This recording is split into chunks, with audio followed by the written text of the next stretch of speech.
I'm Leah and I'm here on the New Zealand Space Scholarship at NASA Jet Propulsion Laboratory.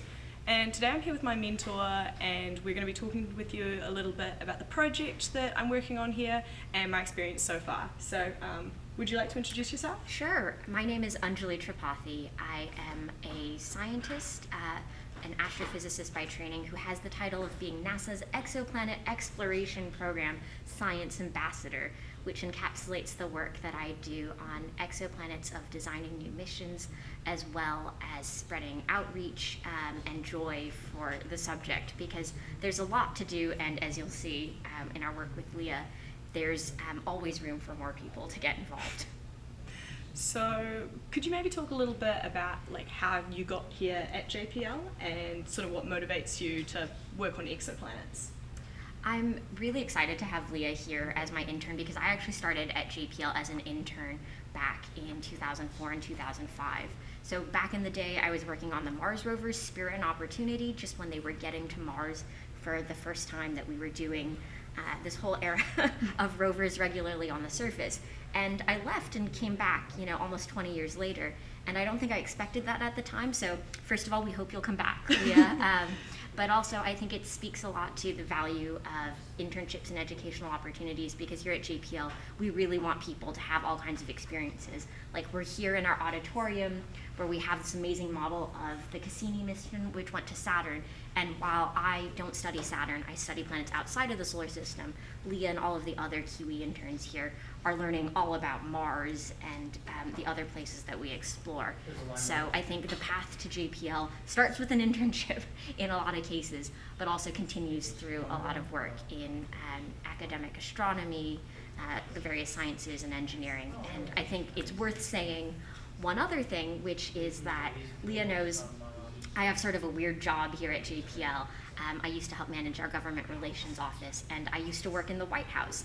And so it's one of these things that I work a lot with the artists who do a lot of the models. Now, that's a real picture of Saturn, but there's artists who help with us, the business people, the whole range of folks who make going to space possible. And I think that's one really exciting thing, that it doesn't really matter what you study, that you can be involved. But of course, studying physics, math, computer science, all do really help. What makes you really excited about working on exoplanets now? So if you lived at any point in the past before 1781, you knew about the planets Mercury, Venus, Earth, Mars, Jupiter, Saturn. And that was it. In 1781, we found Uranus. And the progression finding Neptune and these other worlds in the solar system, whether they're dwarf planets like Pluto, it was sort of a slow progression. But then in my lifetime, in the 1980s and 90s, we've actually found planets outside of the solar system. And so there's just this huge leap forward. And now we know there are over 5,000 exoplanets. And we're finding more all the time that are closer and closer to what we know about the Earth and worlds that we know, as well as planets that are very different from our own. And so it's this really exciting sort of renaissance of studying the planets that I think there isn't a better time to be getting involved in. And the whole future of astronomy related to Leah's project, including, is about what are the planets we'll find in the future with the Habitable Worlds Observatory.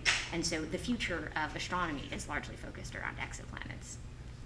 So a big part of my project while I've been here has been looking into stars that we think could have habitable planets around them, and sort of looking at the ways that we can study these stars going forwards to best support science in the future. So one thing that I've really enjoyed coming here is seeing how, particularly with astronomy, it's such a field that you need to be supporting the future at all times. Like, the work that you're doing here might not necessarily culminate in a result now, but we're still using results from decades ago. We're still doing work that's going to be used for decades. So the scope of astronomy has been a really cool thing to see done here at JPL.